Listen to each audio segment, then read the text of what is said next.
شعبان کے مہینے کی فضیلت۔ آقا فرماتے ہیں کہ شعبان میرا مہینہ ہے۔ جس مہینے کو آقا اپنا مہینہ کہے یہ میرا مہینہ ہے، اس مہینے کی بات ہی کیا ہوگی۔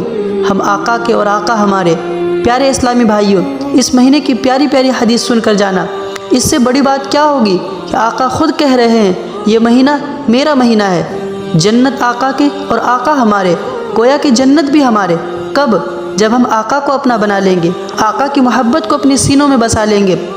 ہماری اور آپ کی امی حضرت عائشہ رضی اللہ عنہا فرماتی ہیں کہ پیارے آقا شعبان کے مہینے میں بہت کثرت سے روزہ رکھا کرتے تھے اور اسے رمضان سے ملا دیتے تھے۔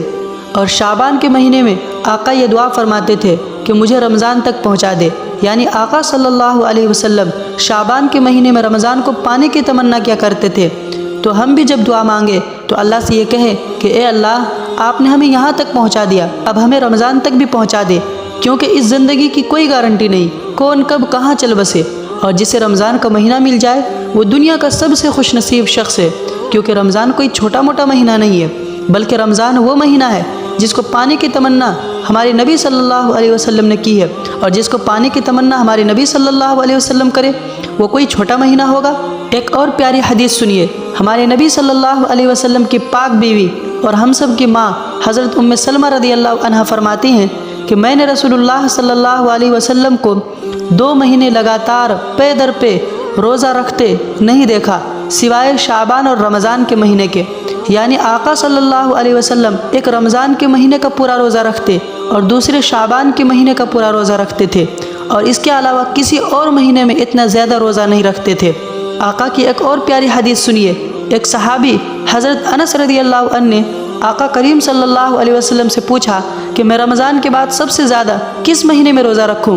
تو آقا نے بڑا ہی پیارا جواب دیا کہ تم شعبان کے مہینے میں زیادہ روزہ رکھا کرو رمضان کی عظمت کے لحاظ سے۔ سبحان اللہ! آقا نے کہا رمضان کی عظمت کے لحاظ سے شعبان کے مہینے میں روزہ رکھا کرو۔ اس کا مطلب یہ ہے کہ جب کوئی بڑا مہمان آتا ہے تو کیسے اس کی تیاری بہت پہلے شروع کر دیتے ہیں، ایسے ہی رمضان کوئی چھوٹا موٹا مہینہ نہیں ہے، اس کی تیاری تم شعبان کے مہینے سے ہی شروع کر دو کہ شعبان کے مہینے میں روزہ رکھو اور روزہ رکھنے کی عادت بناؤ، کیونکہ رمضان آ رہا ہے۔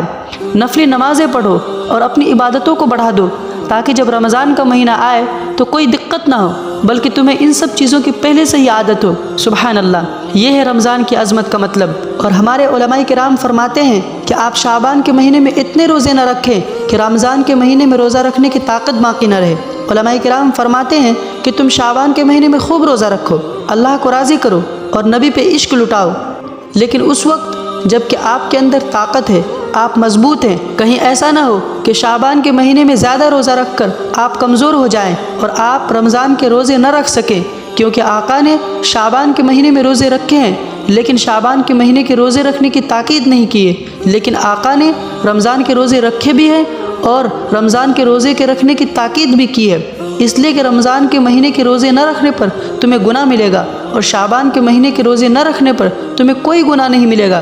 لیکن آقا کی سنت ہے تو ہم کیسے چھوڑ سکتے ہیں؟